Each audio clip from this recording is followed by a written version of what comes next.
Good morning, guys. Today I'm gonna cook ground pork with sotanghon. Okay, so we need soy sauce, salt, black pepper, oyster sauce, the ground pork, repolyo cabbage, and then sotanghon, and then carrots, bell pepper, onions, green onions, and garlic. This is the garlic.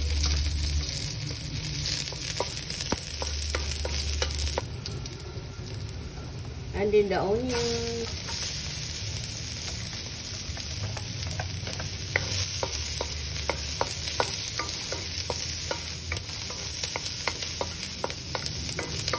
The ground pork.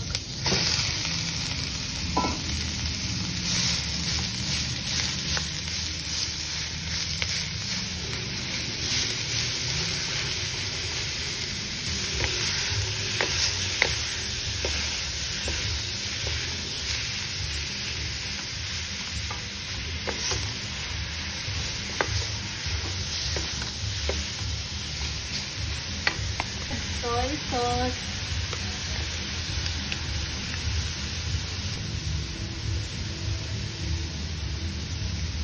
salt,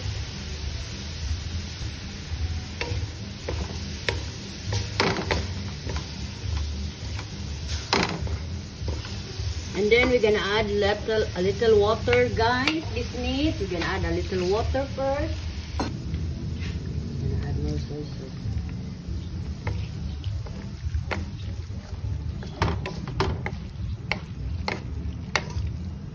And we'll be right back, guys. We're gonna simmer this meat until it cooks, and then we're gonna right back in a few minutes.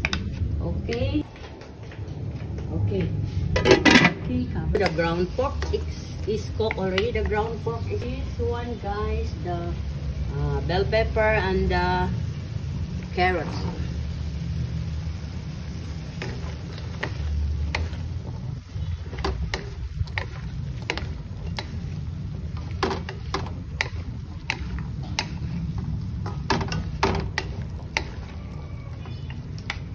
This one,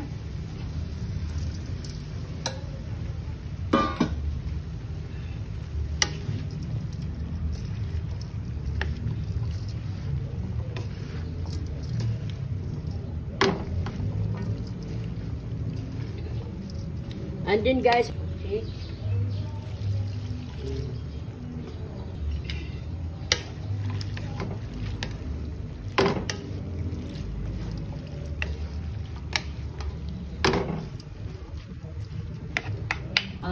Oyster sauce.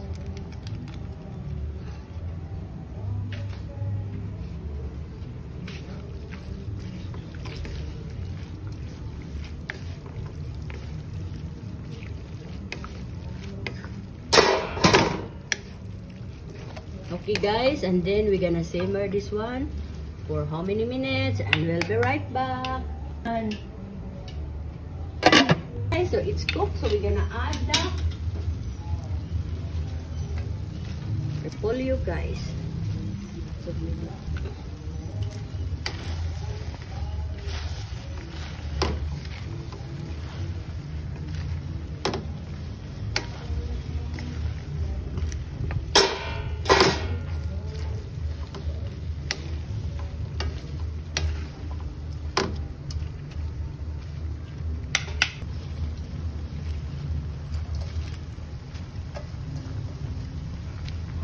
For a few minutes for the repolyo, and we'll be right back.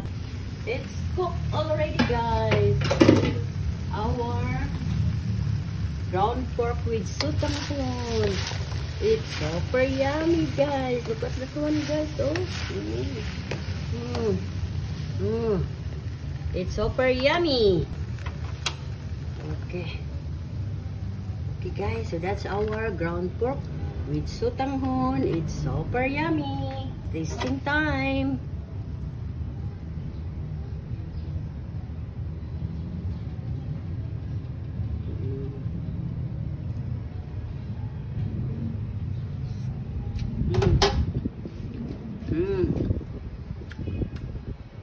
It's super yummy, guys. So our ground pork with sotanghon is done. It's super yummy and easy to make. Okay, So if you need more recipes, please hit like, follow, share, subscribe to my YouTube channel, D Bro Jack, to my Instagram, D_bro_jack, and to my TikTok at The Cooking Show, and to my Facebook page, The Cooking Show, and to my personal blog, Delia Valentine. To all my supporters and non-supporters, thank you for watching.